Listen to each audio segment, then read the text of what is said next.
હા તે મતલબ આ બધા રમકડાઓ હામાં મળે. ધ્યાનથી બધા લેયરો છે ને નીકળતા જાય ધીમે ધીમે. રિયલ જે તમારી એનર્જી હોય ને, રિયલ એનર્જી એ ધીમે ધીમે એક્ટિવ મળે થવા. ધ્યાનમાં આપણને શું ફોલો કરવાનું?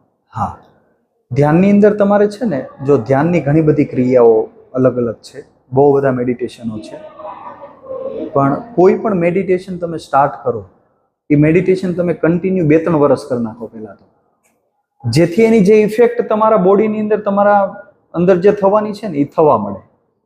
એ થવા મળે ને મતલબ તમે સ્ટાર્ટઅપ કરો છો, શરૂઆતના 90 દિવસ તમે કન્ટિન્યુ કર્યું, 90 દિવસ તમારે એફર્ટ મારવું પડશે. જેવા તમે એનર્જીમાં પકડાશો ને પછી વિધાઉટ એફર્ટ બધી વસ્તુ થવા મળશે. એટલે તમે એનર્જીમાં આવી ગયા, પછી તમારે કરવાની જરૂર નથી, થવા મળશે. શરૂઆતમાં તમારે કરવું પડશે, બરાબર છે. માઇન્ડને એક લેવલથી પેલું બધી વસ્તુઓમાં બદલાવ લઈને આવવું પડશે.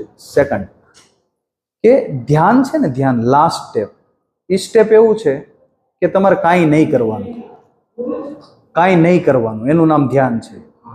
કરવું નહીં એની ક્રિયા છે, ત્યાં લગી પહોંચવાની. ફોર એક્ઝામ્પલ આપણે જીબ્રીશ કર્યું તો એ છે મેડિટેશન, પણ એ અંત નથી, એ એક શરૂઆત છે, બરાબર છે. તમે સીધા અંત ઉપર વ્યક્તિને લઈ જાઓ તો એ કરી જ ન શકો. હવે તો એવું કેવું છે કે વ્યક્તિ બેસે અને ભટકી જાય, સમજો.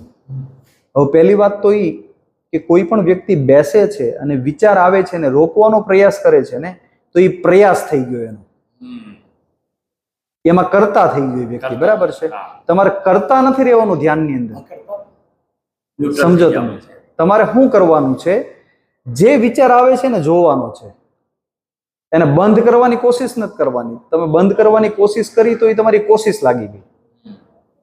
સાક્ષી ભાવે એને જોયા કરવાનું. જે વિચાર આવે ને, વિચાર આવ્યો એને તમે જોયો, વિચાર આવ્યો એને તમે જોયો. અમે ઇન્વોલ્વ નથી થવાનું. ઇન્વોલ્વ થયા તો તમે પરિસ્થિતિમાં વી આવી ગયા. પણ આ એક અવસ્થા પછી બધી વસ્તુઓ થઈ શકે. હવે વિચારને તમે જોયો ને એટલે તમે સાક્ષી બન્યા, બરાબર છે. કે આ વિચાર મને આવ્યો, વિચારને જોવાની તમે શરૂઆત કરશો એટલે વિચાર ધીમે ધીમે ઓછા થતા જશે. એની જે ભીડ છે ને વિચારની, એ ધીમે ધીમે ઓછા મળશે થોડું. હવે ઓછા વિચાર થવા મળશે ને એટલે તમારી એનર્જી ડાયવર્ટ થતી બંધ થઈ ગઈ. કારણ કે તમારી એનર્જી પહેલા તો વિચાર ખેંચી જાય છે બહાર, યસિયાનો સારો ખરાબ જે બી વિચાર આવ્યો તમારી એનર્જી અપ ડાઉન થઈ. હવે વિચાર જ ઓછા આવવા મળ્યા એટલે તમારી એનર્જી વધવા મળી તમારી અંદર, યસિયાનો. પછી તમે કોઈ પણ વિચાર મૂકશો ને તમારો, એ રિયાલિટીમાં બની જાય. સમજાણો તમને? એટલે ધ્યાનનું ફાઇનલ સ્ટેજ છે કાંઈ નહીં કરવાનું. તમારે શ્વાસોશ્વાસની ક્રિયા ઉપર ધ્યાન નહીં આપવાનું, એ તમે કરતા થઈ ગયા, કરતા થઈ ગયા, ન્યુટ્રલ થઈ જવાનું. વિચારને જોવો છો, શ્વાસોશ્વાસ પર બી ધ્યાન નહીં આપવાનું. હા, એ કરતા થયા ને તમે. પ્રેક્ટિસ કરશો ને સર સહી સાઈકે છે. સંગીત સરનો કેવો છે, nothing, doing nothing is meditation. You mean to say કાંઈ કરવાનું જ નહીં.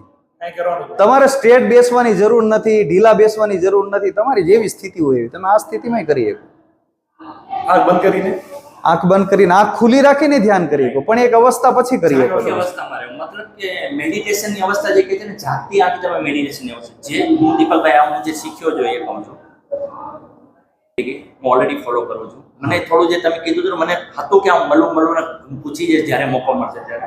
સર મેં 2012માં શિવયોગને ફોલો કરેલો. 2012થી લગાતાર કરતો ગયો. મને લાગે મેં 2016થી મારી થોડું અપ આવી. જે સ્ટ્રગલમાં હતો ને, મહિને 50,000 60,000 લાખ રૂપિયા કમાવતો હતો. હું મારા ટ્રેડિશનલ બિઝનેસ સાથે MLM નાની મોટી તો કંપની કરતો હતો, બરાબર. એટલે આ ધંધાને બહુ મોટો કરવો હોય ને તો આધ્યાત્મિકને સેન્ટર રાખજો. એવું બી જોઈએ, છોડીને ગયા ને એ બી બાઉન્સ બેક 100% આવે. છોડીને જઈ જ ના કે છોડીને ગયા ને ન જાય, એની માહોલ જ